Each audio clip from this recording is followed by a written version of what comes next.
reach out and touch. That's fine.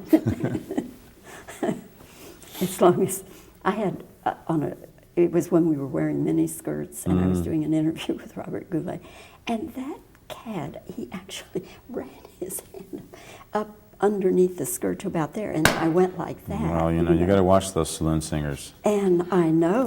But what was so ballsy of him was that my husband was standing in the room, and he had just met my husband. So I don't know what he was trying to prove.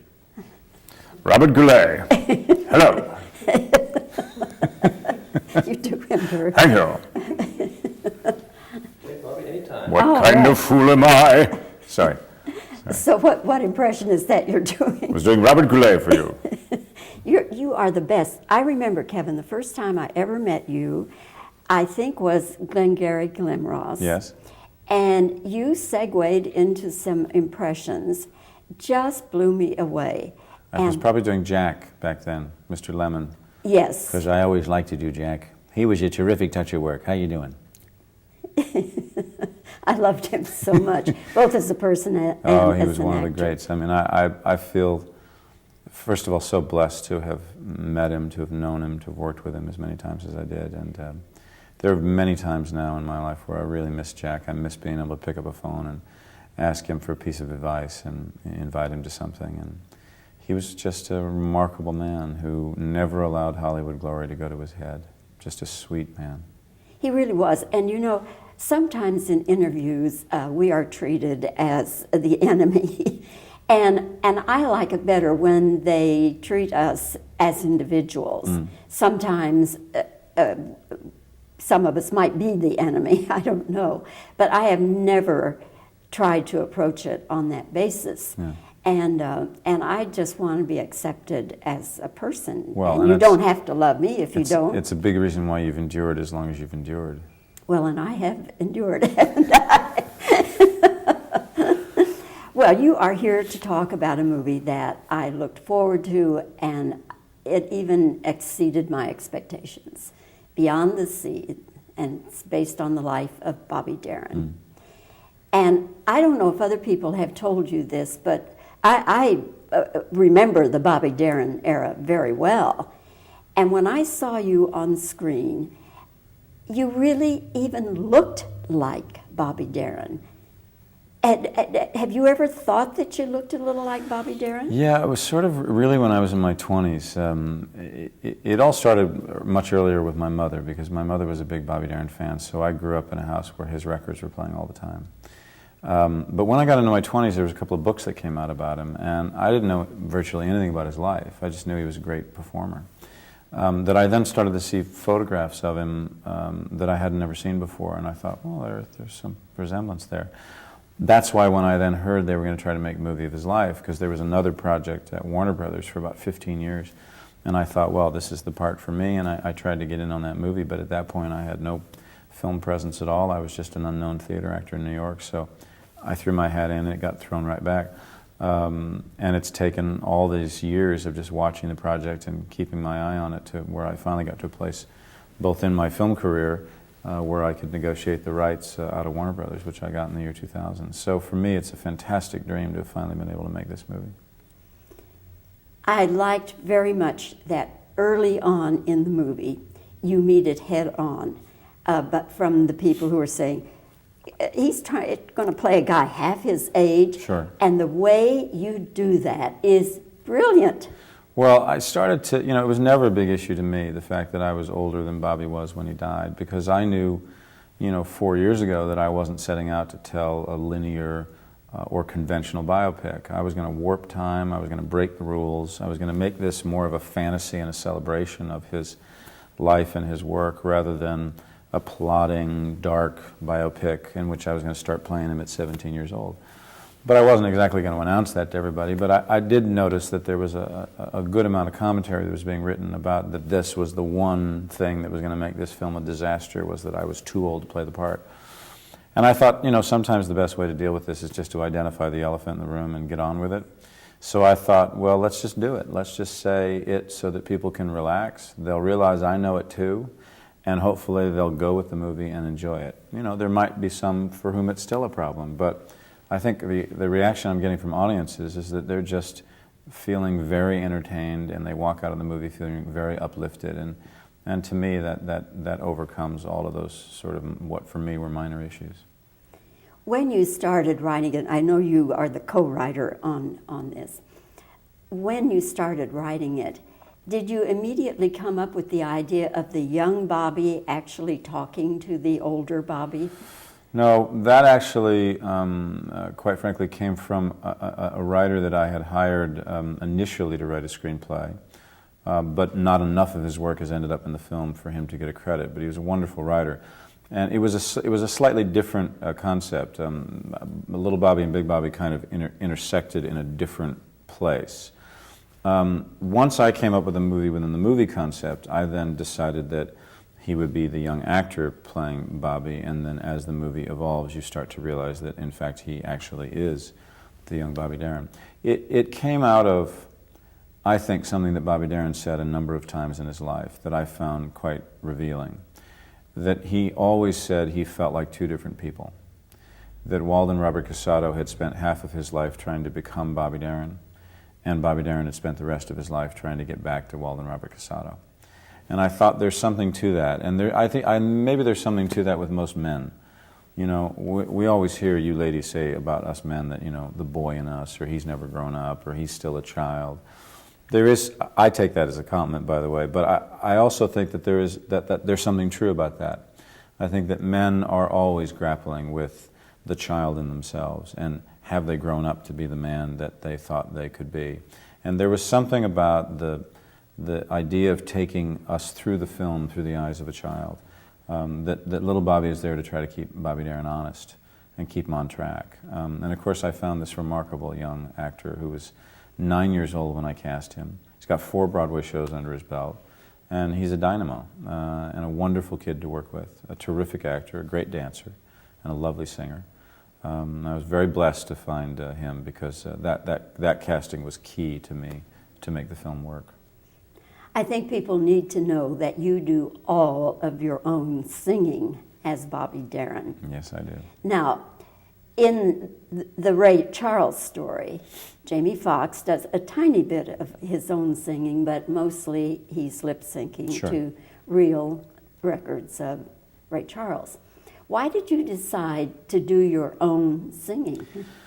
Part of it is that I grew up as a singer, and part of it is that I grew up admiring the great movie musicals. So when you watch those movies, you know it's Gene Kelly, you know it's Fred Astaire, you know that's Judy Garland, you know that's Donald O'Connor.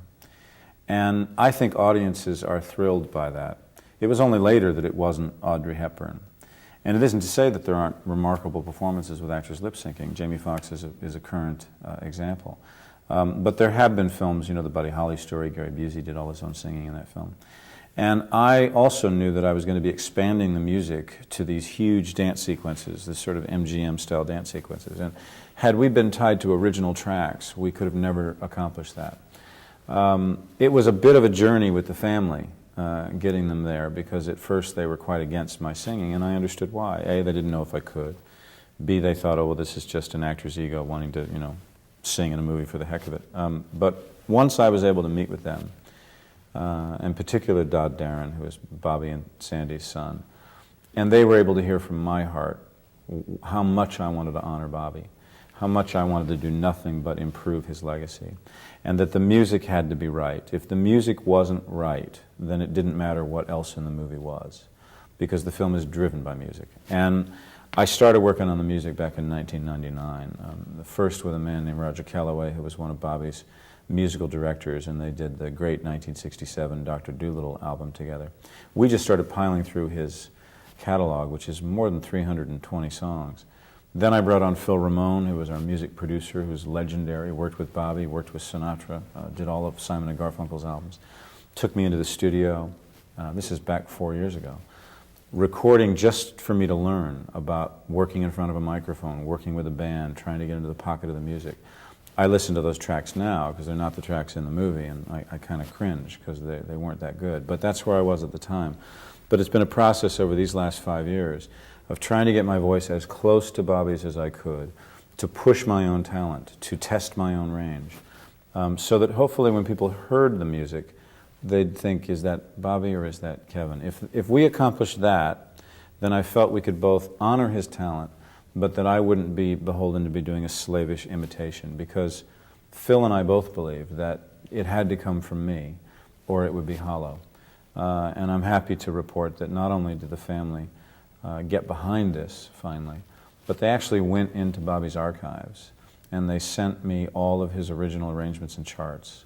And that's what we laid down at Abbey Road a year ago, note for note, exactly what Bobbie had done on the road, at the Copa, in the Capitol Records, anywhere we had this treasure trove. So now they've seen the movie, and Sandra Dee called me a week and a half ago after she saw the film, and she said she wouldn't change a frame, and that I did what I set out to do. And they feel now that maybe his legacy will be secure and he'll be immortal, because there's a movie now that people will be able to watch long after I'm gone, long after everyone's children are gone. And to me, that was, I guess I faced the biggest critics I could have faced. Are there any other members of Bobbie Darin's family who are still living? Yes, there are, and in fact, a number of them are coming to the New York premiere, and I'm quite excited about that. And of course, a lot of Bobbie's friends in the industry, you know, Dick Clark came to the premiere, Red Buttons, who knew Bobbie and worked with Bobbie many, many years ago. A lot of his friends and colleagues are coming out, and I'm getting wonderful notes and phone calls from people who knew him and who really feel that the film celebrates his talent and is entertaining in a way that Bobbie was, and it's brash in a way that Bobbie was. And I'm very, very delighted and happy about that. I don't think I ever saw him perform in person, but watching him on television, he always had that kind of little cockiness to him, and that was just part and parcel of his personality, wasn't it? I think it was, and I also think it was a facade. Like you know, a lot of people have a persona that's you know this and that, but you know they're probably not really like that in real life. I think Bobbie was a lot of it, and he talked about it later in his life, that a lot of that came out of insecurity. I also think that what drove him and what sort of gave him that kind of arrogance, this is a guy who knew he was going to die. This is a guy who was living on borrowed time from the age of 12, when he first learned that he wasn't supposed to live past 15 years old. And I can only put myself in a person's shoes and try to imagine what that would be like, to know that every day you lived was a bit of a modern miracle. And I think when you're living on borrowed time, you not only demand the best of yourself, you demand the best of everybody around you. And I think Bobbie was tough, and he was ruthless. And if people weren't measuring up, you know, he either told them what he actually thought, because he was a very honest guy, or they were out. And I think a lot of that was misinterpreted as a kind of arrogance that had nothing behind it. But I think in Bobbie's case, there was a heck of a lot going on that not a lot of people knew. And so in a way, I've tried to show in this movie that he could be aggressive, that he could be mean-spirited, that he could be tough. But at the end of the day, I wanted an audience to enjoy him and to portray a likable character and not an unlikable man. At the end of the movie, it says Sandra Dee never remarried. She didn't. And then also in the movie, it shows where she was present when he died. In actual fact, was she? No, actually, that little scene is just Sandy seeing Bobbie in his hospital room prior to surgery. But no, Bobbie had heart surgery in 1973, and he died a little bit after the operation. He didn't survive it, but at that point, he really didn't want anyone to see him. You know, he didn't allow Dodd to come. He was quite sick and weak, and he was very thin, and I think he wanted to spare his son, having that as the final memory of his father. You never met Bobbie Darin, did you? No.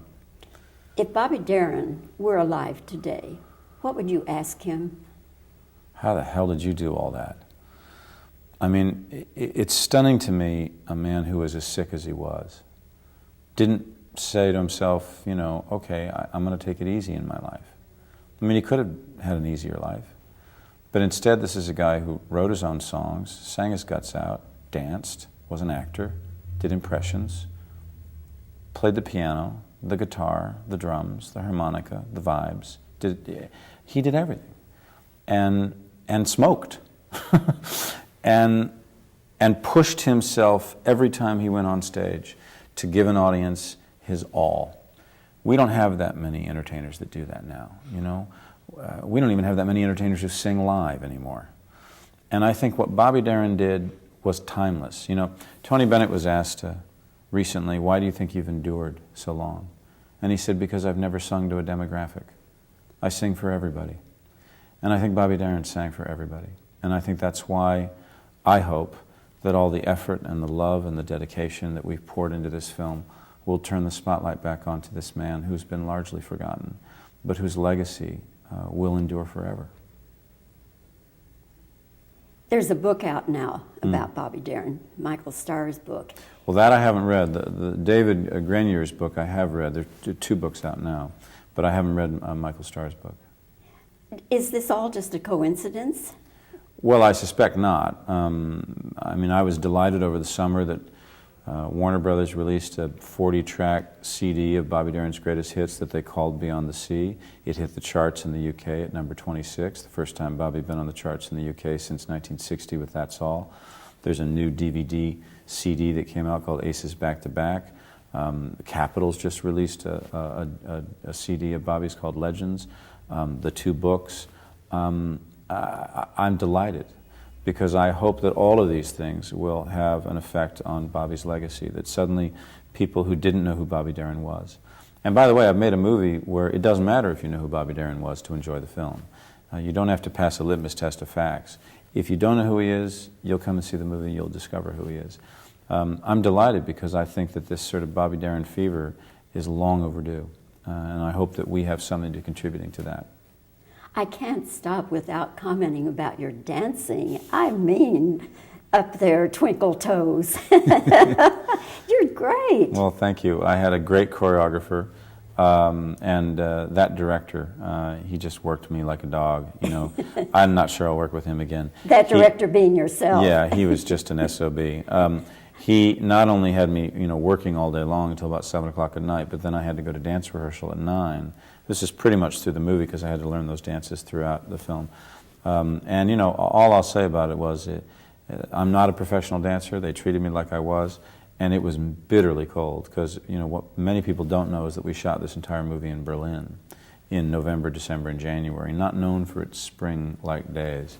Although it looks beautiful in the film. We just got lucky with weather when we went out there, but it was very cold, and I felt so sorry for those dancers out there in those skimpy spring clothes. Maureen, how much time do I have left? We have 10 minutes. Do you want to get some reverse shots? We've consumed 10 minutes. No, we have 10 minutes left. Oh, that's what I mean. 10 minutes left. Okay. All right. No, we're fine. We're fine. Okay. All right. Just a little fuel. I hope there's more in it than just coffee then. Well, it is Texas, you know. Right.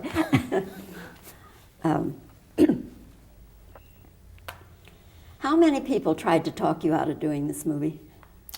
Not a whole lot of people tried to talk me out of it. A whole lot of people didn't want to finance it. And it became, you know, somewhat frustrating because the general philosophy that I would hear about why people didn't want to put money behind it was, well, it's a great script, it's a terrific story, the music's terrific, but who's ever heard of Bobby Darin? And I would say, what difference does that make? And they would say, well, people only go to movies about famous people if they already know about them. And I would say, well, if you took that philosophy one step further, then you're telling me you would have read another script and said it's a terrific character, it's a lovely story, but who's ever heard of Forrest Gump? It's an interesting thing that that philosophy never applies to fictional characters. But people go to the movies day in and day out about characters they've never heard of before. So I never believed that philosophy. I think it's a marketing issue. I think that there is a resistance to films that are driven by music, and although you wouldn't know it this year, which suddenly turns out to be the year of the biopic, there is a general resistance to films that are perceived as biopics. And I always wanted to make a movie where it didn't matter if you knew who he was or you didn't, and that's what we've tried to succeed in doing. So there was a lot of resistance to financing the film, and that's why eventually we had to go to Europe, and this became a UK-German co-production where we shot the film at the Babelsberg Studios, just outside of Berlin, which is where they shot Metropolis many, many years ago, and where more recently Roman Polanski shot The Pianist. So the Warsaw Street in The Pianist is my Bronx. We just extended it through some special effects. And we had a remarkable crew there. I think if they play their cards right, they could be the next Prague in terms of film production. They've got great artists who are working there. We had a tremendously talented crew. And you know, I'm delighted that Lionsgate picked up the film in the U.S. They're a terrific company. They believe in the movie. I had great executives on it who never tried to change the kind of film that we wanted to make. And we're so excited that the film is finally getting out there. Let's say 2 or 3 years from now, you look at the film again. Do you think there's anything that you would do differently? Oh, absolutely. Oh, absolutely. I mean, I think that this is the thing that will always haunt directors. You know, they're still trying to get Apocalypse Now right. The fact of the matter is 5 years from now, I'll probably look at the DVD and think, oh God, I should have cut that moment or changed that. I mean, look, there was 4 or 5 performances I cut out of the movie altogether, including a drum solo that I spent 5 months learning because it just didn't, you know, ultimately made it too long or a sequence too long. I think you constantly are able to rethink, reinvent, re-examine film. That's one of the incredible things about it. It's very different when you do a play. You know, you do a play, and when the production is done, the production is done, and it was there and it's gone. But of course, film is forever, and as we know now, as we see remasterings of classic films, there may always be an opportunity to get back in there and get your hands dirty again. You have such a remarkable body of work, and you have awards to the wazoo, 2 Oscars, a Tony, British awards. How is Beyond the Sea going to fit into your resume? Well, I think this is a deeply personal film. You know, it's the second movie I've directed, and I think that, you know, sometimes there's opportunities that come along where you have a chance to work with a director or work with some actors that you admire, but it's not necessarily it's more of a job. You know, you're an actor for hire, and you're there to do a service and to try to do the best job that you can, but you're not responsible for the film. Although very often you'll take the hits if the film doesn't work. I think in this case, you know, this is just where my heart and soul has been for a very long time. I dreamed about making this movie since I was in my 20s. And, you know, we've put a lot in it, and a lot of me is in it. And so I think it stands as something that is probably more deeply personal to me than almost anything I've done. The film is dedicated to your mother. She passed away how recently? March of 2003. We lost her. My mother contracted a brain tumor 11 months prior. She was a remarkable lady. And I think I only really learned just how remarkable she was in that last year of her life.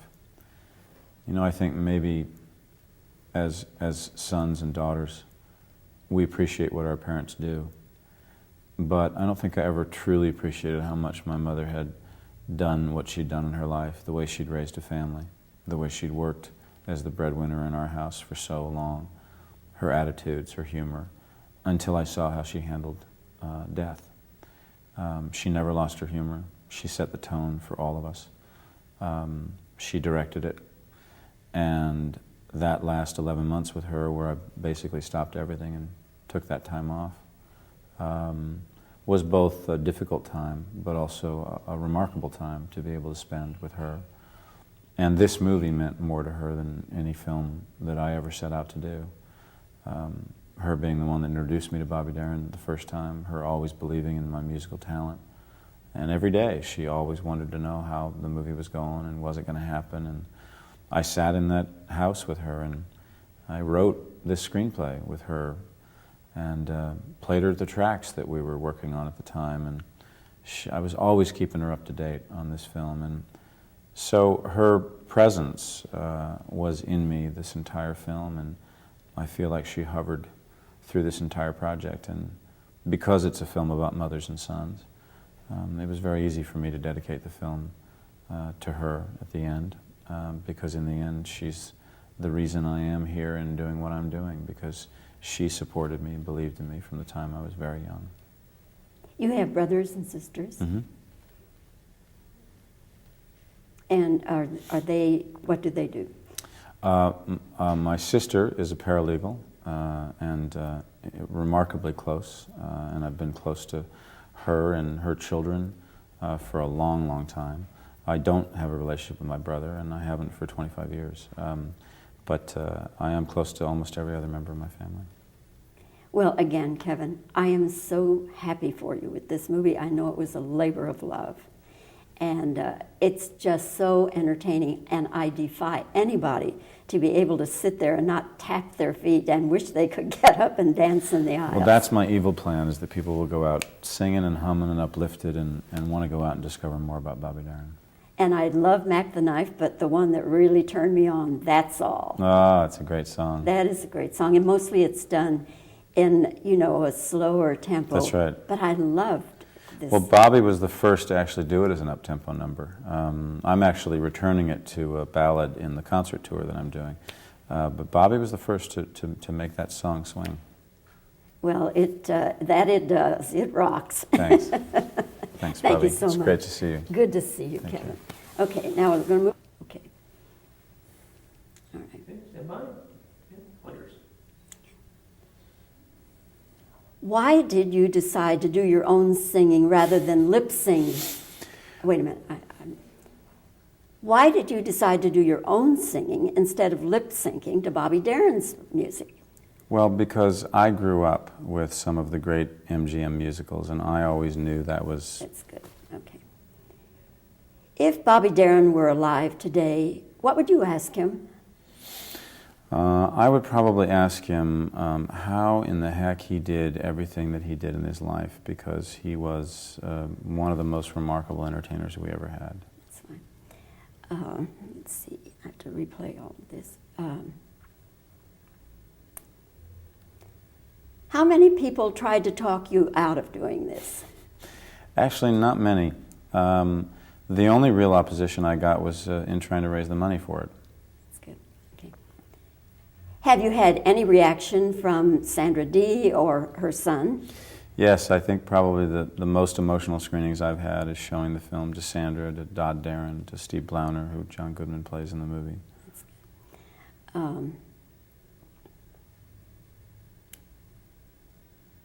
Who knew you could dance like that? My mother knew. They knew in the Valley in California, where I grew up doing musicals. Let's see.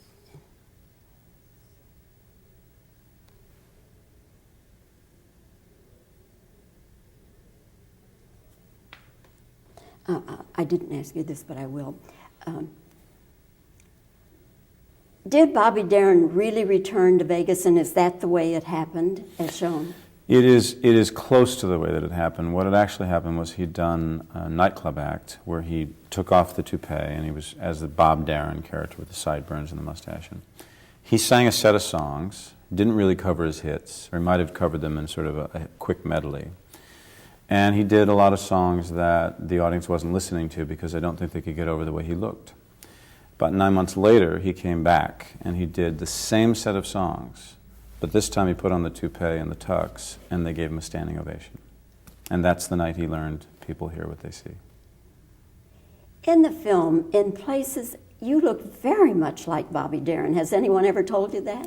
Well, I had some help. You know, we had a nose that was built, a little piece of a nose that widened the bridge of my nose and gave me the honker Bobbie had when I turned, and then a whole lot of wigs. But other than that, we didn't do a lot.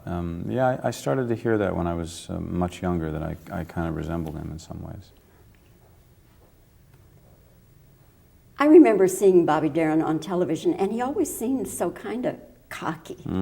Definitely. He was a guy who had a lot of confidence in what he did, and I think he liked to portray that.